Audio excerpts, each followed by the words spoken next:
ജീവിതത്തിൽ വളരെയധികം അനുഭവ സമ്പത്ത് നേടിയിരിക്കുന്നവർ പലപ്പോഴും അവരുടെ പുതിയ തലമുറയ്ക്കായി അവർ ശിക്ഷണം നൽകാറുണ്ട്. ജീവിക്കുകയാണെങ്കിൽ ഇന്ന് ജീവിക്കണം, ഇപ്പോൾ ജീവിക്കണം, ഈ ക്ഷണം ജീവിക്കണം. അപ്പൊ പലപ്പോഴും നമ്മൾ എല്ലാവരും ആഗ്രഹിക്കാറുണ്ട്, ഓരോ ദിവസം വരുമ്പോഴും ഇന്ന് വളരെയധികം നമ്മൾ അലേർട്ടായിരിക്കും, വളരെയധികം ശക്തിശാലിയായിരിക്കും, വളരെയധികം ഉത്സാഹത്തോടിരിക്കും, എല്ലാ കാര്യങ്ങളും വളരെ അക്യുറേറ്റ് ആയിട്ട് ചെയ്യും. ഈ എല്ലാം നമ്മളുടെ മനസ്സിൽ കൊണ്ടുവന്നിട്ടായിരിക്കും അന്നത്തെ ആ പുതിയ ദിവസത്തിലേക്ക് കടക്കുക. പക്ഷെ അന്നത്തെ ദിവസം ഫുൾ ഡസ്പായിരിക്കും. എന്തെങ്കിലും ഒരു നിസ്സാര കാര്യം മതി, ഫുൾ ഡസ്പാകും. പിന്നീട് നമ്മൾ വിചാരിക്കുന്നു വേണ്ട, ഇനിയിപ്പോ നാളെ ചെയ്യാം.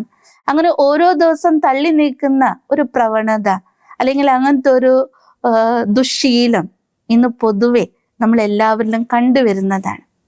അപ്പൊ നമ്മളുടെ ഉള്ളിലേക്ക് തന്നെ അങ്ങനെ ഒരു ചോദ്യം ഇട്ട് കൊടുക്കാം. അതായത് നമ്മൾ ഓരോ ദിവസവും നമ്മൾ അത്തരത്തിലാണോ ജീവിച്ചു വരുന്നത്? അല്ലെങ്കിൽ നമ്മൾ ഓരോ ദിവസവും നമ്മളുടെ ലൈഫ് നമുക്ക് എന്താണോ കിട്ടിയിരിക്കുന്നത് അതിൽ താങ്ക്ഫുൾ ആണോ?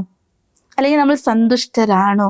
ഒന്ന് ജസ്റ്റ് നമ്മളിലേക്ക് നമ്മൾ തന്നെ ആ ഒരു ചോദ്യം നമ്മുടെ മനസ്സിനകത്തേക്ക് ഇട്ട് കൊടുക്കുമ്പോൾ പലപ്പോഴും നമ്മുടെ ഉത്തരം എന്തായിരിക്കും? എസ് ഒന്നും പറയാൻ പറ്റില്ല, നോ ഒന്നും പറയാൻ പറ്റില്ല. അതായത് നമുക്ക് തന്നെ ബോധ്യമല്ല നമ്മുടെ ലൈഫ് എങ്ങനെയാണ് ഉള്ളത്. എല്ലാവരും ആഗ്രഹിക്കും വളരെ ഈസി ആയിട്ട് പോകണം, നമ്മൾ വിചാരിക്കുന്നതെല്ലാം അന്ന് നടക്കണം, ഏതൊരു കാര്യത്തിന് വേണ്ടി പോകുന്നു അത് നടന്നിരിക്കണം എന്നുള്ള പ്രതീക്ഷയായിരിക്കാം. അല്ലെങ്കിൽ എന്ത് ചെയ്യും? നമ്മൾ ഓരോ ദിവസം തള്ളി നീക്കും. ഇന്ന് വേണ്ട നാളെ, നാളെ വേണ്ട മറ്റന്നാള്. അപ്പൊ നമ്മൾ വിചാരിക്കുന്നത് എങ്ങനെയാ? ഇന്ന് കിട്ടാത്തത് നാളെ കിട്ടും എന്നുള്ള പ്രതീക്ഷയിലായിരിക്കും പോകുന്നുണ്ടാകുക. അങ്ങനെയാണ് പൊതുവെ എല്ലാവരും ചെയ്യാറുള്ളത്. പക്ഷെ നമുക്കറിയാം, ഇപ്പൊ ഒരു കൊല്ലം നഷ്ടമാകുന്നത് എത്രമാത്രം നഷ്ടം എന്നുള്ളത് ഒരു സ്കൂൾ വിദ്യാർത്ഥിയോട് ചോദിച്ചാൽ അറിയാം. ഒരു വർഷം ഫെയിലായ കുട്ടിയോട് ചോദിച്ചാൽ അറിയാം ഒരു വർഷത്തിന്റെ ആ ഒരു നഷ്ടം എത്രമാത്രം ഉണ്ടാകും. അത് ഒരു വർഷത്തിന്റെ 1 മിനിറ്റ് നഷ്ടം എന്ന് പറഞ്ഞാൽ, നമ്മളിപ്പോ ഒരു ബസ് പിടിക്കാൻ പോകുമ്പോൾ 1 മിനിറ്റ് വ്യത്യാസത്തിൽ ബസ് വിട്ടിട്ടുണ്ടെങ്കിൽ നമുക്കറിയാതെ എത്ര വലിയ നഷ്ടമാണ് ഉണ്ടാവുക. അതേപോലെ തന്നെ ഏതൊരു കാര്യത്തിനും അതിൻ്റെതായിരിക്കും നഷ്ടത്തിന് വലിയൊരു വാല്യൂ ഉണ്ട്, അല്ലെ? അപ്പൊ നമ്മൾ ചിന്തിക്കേണ്ടത്, നമ്മൾ എപ്പോഴും ചിന്തിക്കും ഈ ദിവസങ്ങൾ എന്ന് പറഞ്ഞ് ഇങ്ങനെ മിന്നി മാറി മാറി വരും. പാസ്റ്റ്, പ്രസന്റ്, ഫ്യൂച്ചർ, അല്ലെങ്കിൽ ഇന്നലെ, ഇന്ന്, നാളെ എന്നുള്ളത് ഇത് എവിടെ നിന്നൊക്കെ നമ്മുടെ അടുത്ത് വന്നു ചേരുന്നതാണ്. അത് നമ്മൾ മനസ്സിലാക്കേണ്ട ഒരു സത്യമാണ്. അതായത് ഓരോ പാസ്റ്റും ഓരോ ഫ്യൂച്ചറും അത് ഞാൻ തന്നെ ക്രിയേറ്റ് ചെയ്യുന്നതാണ്. നമുക്കിപ്പോ കാലണ്ടേഴ്സ് ഉണ്ട്, കാലണ്ടറിന്റെ ആധാരത്തിൽ വിചാരിക്കും ഇന്ന് ചൊവ്വാഴ്ചയാണ്, ഇന്ന് ഞായറാഴ്ചയാണ്, ഇന്ന് വെള്ളിയാഴ്ചയാണ്, നമ്മൾ ഉണ്ടാക്കിയതാണ്. മനുഷ്യൻ നിർമ്മിതമായിരിക്കുന്ന കാലണ്ടറാണ്. പക്ഷെ നമ്മൾ മനസ്സിലാക്കേണ്ടത് ഇപ്പോഴെന്ത് നടക്കുന്നു അത് പാസ്റ്റിലേക്ക് പോകും, അല്ലെ? വിത്തിൻ സെക്കൻഡ് അത് പാസ്റ്റ് ആകും. പക്ഷെ ഈ പാസ്റ്റ് ആയത് എന്താകും? അവിടെയാണ് നമ്മൾ ചിന്തിക്കേണ്ടത്. നമ്മൾ എപ്പോഴും മുന്നോട്ട് തള്ളുമ്പോൾ ഓരോ ദിവസം വിചാരിക്കും നാളെ ശരിയാക്കും, അഥവാ നാളെ ചെയ്യാം ഈ കാര്യം, അഥവാ നാളെ ചെയ്യാം അത്. ഇങ്ങനെ നമ്മൾ ഓരോ ദിവസം തള്ളി നീക്കുമ്പോൾ നമ്മൾ വിചാരിക്കണം, ഒരു ദിവസം എന്ന് പറഞ്ഞ് കേവലം 24 മണിക്കൂറിന്റെ ഉള്ളിൽ ഒതുങ്ങി നിൽക്കുന്നതല്ല. അത് നമ്മുടെ മനസ്സിന്റെ ഒരു കാഴ്ചപ്പാടാണ്. സൂര്യ ഉദിക്കുന്നു, സൂര്യാസ്തമിക്കുന്നു, അപ്പൊ അതിൻ്റെ ഉള്ളിലാണ് ഈ സംഭവം. പക്ഷെ ഓരോ സെക്കൻഡ് മാത്രമാണ് നമ്മളുടെ മുന്നിൽ പ്രസന്റിൽ നിൽക്കുന്നത്. ഒരു പരിധിക്കുള്ളിലാണ് നമ്മൾ ചിന്തിക്കുമ്പോൾ നമ്മൾ ഒരു ദിവസം 1 ഡേ എന്ന് പറഞ്ഞാല് 24 മണിക്കൂർ, ഒരാഴ്ച എന്ന് പറയുമ്പോൾ 7 ദിവസം, ഇങ്ങനെ നമ്മളുടെ കാൽക്കുലേഷൻ ആണ് അത്. പക്ഷെ നമ്മൾ പ്രാക്ടിക്കലി ചിന്തിക്കുമ്പോൾ, നമ്മൾ ആഴത്തിൽ ചിന്തിക്കുമ്പോൾ ഒരു സെക്കൻഡ് മാത്രമേ പ്രസന്റ് ആയിട്ട് നിൽക്കുന്നുള്ളൂ. ആ പ്രസന്റിൽ ഞാൻ എന്ത് ചെയ്യുന്നു, എന്ത് നേടുന്നു, അവസരത്തെ ഞാൻ എങ്ങനെ ഉപയോഗിക്കുന്നു, അത് പിന്നീട് എന്താകും? പാസ്റ്റിലേക്ക് മറയും. ഈ പ്രസന്റ് എന്താവാണ്? ഞാൻ എന്താണോ ചെയ്തത് അത് നമ്മൾ സ്റ്റോർ ചെയ്യപ്പെടുകയാണ്. എപ്പോഴത്തേക്ക്? ഫ്യൂച്ചറിലേക്ക്. അപ്പൊ ഇത് പാസ്റ്റായി പോയി, അത് മൊത്തം കാൽക്കുലേറ്റ് ചെയ്തതിന് ശേഷം എൻ്റെ മുന്നിൽ എന്താണ് കൊണ്ടെത്തിക്കേണ്ടത്, അത് സുഖമാണോ ദുഃഖമാണോ, അത് കൊണ്ടെത്തിക്കേണ്ടത് ഏതാ? അത് ഫ്യൂച്ചർ.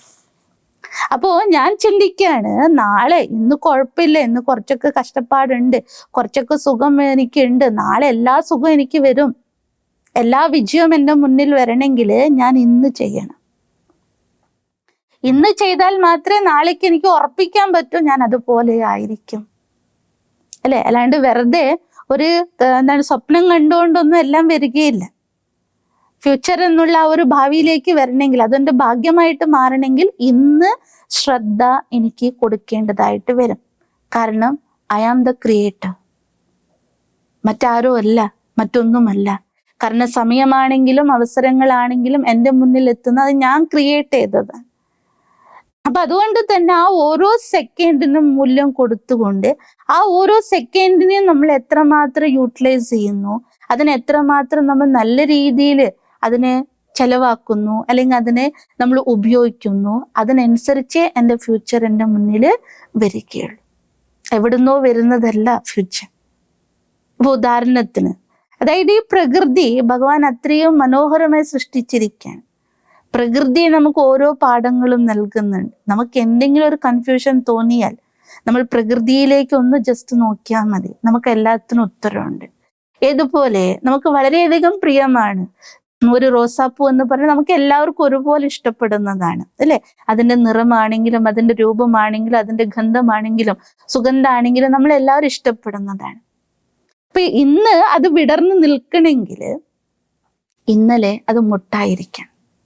മുട്ടായാൽ മാത്രമേ ഇന്നേക്ക് അത് വിടരുകയുള്ളൂ, അല്ലാതെ ഒരിക്കലും വിടരില്ലല്ലോ. എവിടെയും കണ്ടിട്ടുണ്ടോ ഓട്ടോമാറ്റിക് ആയിട്ട് പൂ വിടർന്ന് നിൽക്കുന്ന? ഇല്ല. അത് പതുക്കെ പതുക്കെ മുട്ടിൽ നിന്നും പിന്നിടുന്ന ഓരോ പ്രോസസ്സ് ഉണ്ട്. അതിൽ നിന്നും മുട്ടായി മാത്രമേ അത് വിരിയാൻ പറ്റുള്ളൂ. അപ്പൊ അതേപോലെ തന്നെയാണ് നമ്മുടെ ജീവിതത്തിലും.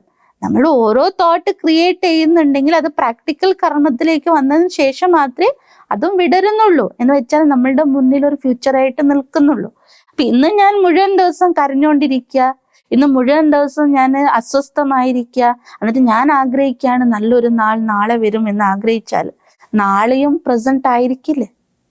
ഇന്നെനിക്ക് നാളെ നാളെയാണ്, പക്ഷെ നാളെയിലേക്ക് ഞാൻ എത്തുമ്പോൾ അത് ഇന്ന് തന്നെയാണ് വെച്ചാൽ വർത്തമാനാണ്, പ്രസന്റിലാണ് ഞാൻ നിൽക്കുന്നത്.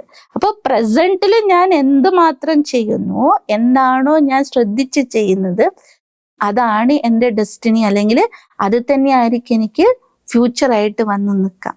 അപ്പൊ നമ്മൾ എപ്പോഴും ശ്രദ്ധിക്കണം, ഈ നിമിഷം കൈവിട്ടു പോയാൽ പിന്നെ ഒരിക്കലും ആ സെക്കൻഡ് വരില്ല. ഈ നിമിഷം കിട്ടുന്ന ആ ഒരു ഓഫർ അല്ലെങ്കിൽ ഒരു അവസരം എന്താണോ അത് പിന്നീട് ഞാൻ എത്ര ശ്രമിച്ചാലും കിട്ടുകയില്ല. അപ്പൊ ഏതാണോ നമ്മളുടെ മുന്നിൽ നിൽക്കുന്ന ആ ക്ഷണം, ആ ഓരോ ക്ഷണത്തെയും നമ്മൾ ശ്രദ്ധിച്ച് സൂക്ഷിച്ച് നമ്മൾ അതിന് ചെലവാക്കിയാൽ, നല്ല രീതിയിൽ ചെലവാക്കിയാൽ നല്ല ഫലം നമുക്ക് ഫ്യൂച്ചറിൽ നേടാൻ പറ്റും. എന്ന് വെച്ചാൽ നാളേക്ക് നമുക്ക് നേടാൻ പറ്റും. കാരണം സീക്രട്ട് അതാണ്, ഇന്ന് പാസ്റ്റായി പോകും.